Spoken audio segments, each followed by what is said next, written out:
Hammaga assalomu alaykum, hurmatli treyderlar. 10 dollar balansdan 14 ta qora jentra yoki 150 ming dollargacha challenge'imizning 9-kuni. Xudoga shukr, bugunga yetishdik. Inshaalloh 150 ming dollargacha yetishamiz. Faqat to'xtamasak bo'ldi. Maqsadga o'tsak, hozir savdo qilib, inshaalloh foyda maqsadimiz 1 dollar 80 sent. Bu pulni ham bozordan olib chiqib ketishga harakat qilamiz. Qani bo'lmasam ketdik. Xudo xohlasa savdoni boshladik. Hozir men faqat nimalarni ko'rsatib ketaman. Qayerda kiryapmiz, qayerda chiqyapmiz. Nimaga unaqa qilayotganim sababi video uzoq bo'lib ketyapti. Analizni ko'rsata olmayman endi. Analiz hozir vaqt ko'payib ketib qolyapti. O'zimni taktikamda analiz qilgani. Shuning uchun faqat qayerdan bitim ochyapman, qayerda yopyapman, shuni ko'rsataman xolos. Lekin hammasi haqqoniy bo'ladi. Ana o'zim ketdik.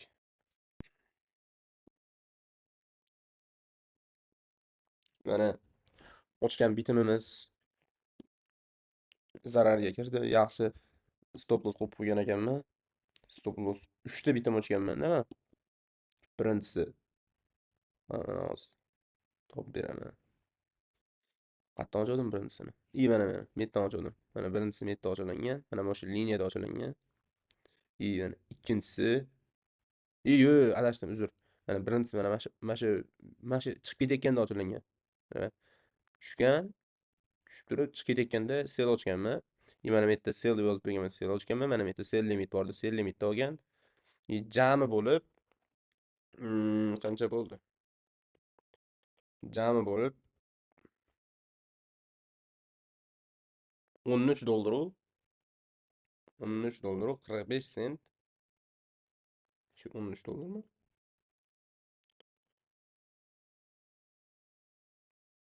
Hozir 1 minut.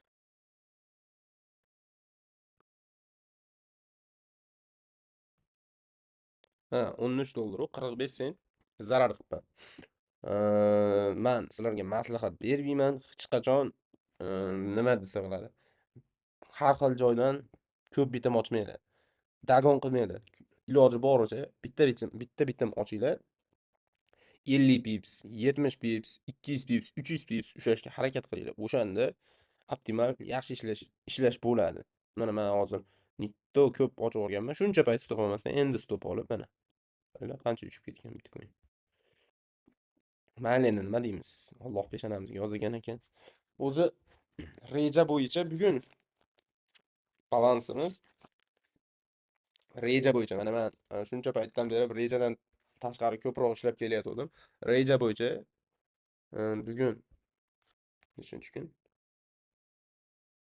Hozir beraman.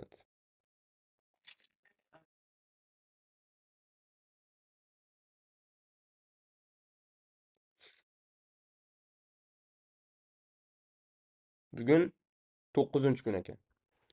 9-kun 22 dollar balans bo'lish kerak ekan. Bizda balans 26 dollar. Xudo xolasa rejadan tashqari ham ishlayveramiz, lekin to'xtamaymiz. Xudo xolasa bugungi mana reja foyda maqsad 1 dollar 80 sent edi. Bugun o'ldi. Bugun minusdamiz. Endi ertagalik 1 dollar 80 sentdan 2 ta bo'ladi. O'shanda bugun lidni ham olib ketayotgan bo'laman. Bu degani 1 dollar 80 sent qo'shamiz. 1 dollar 80 sent. 3 dollar 60 sent topishim kerak. Xudo xolasa topaman inshaalloh. Kuzatishda davom etinglar. Savollaring bo'lsa, qaysi strategiya bo'yicha ishlamoqchi bo'lsanglar, shuni men backtesting qilib berishim kerakmi? Shundaqa yordamlar bo'lsa, yozinglar. Men xudo xolasa chartda ham shu backtest ham qilib beraveraman.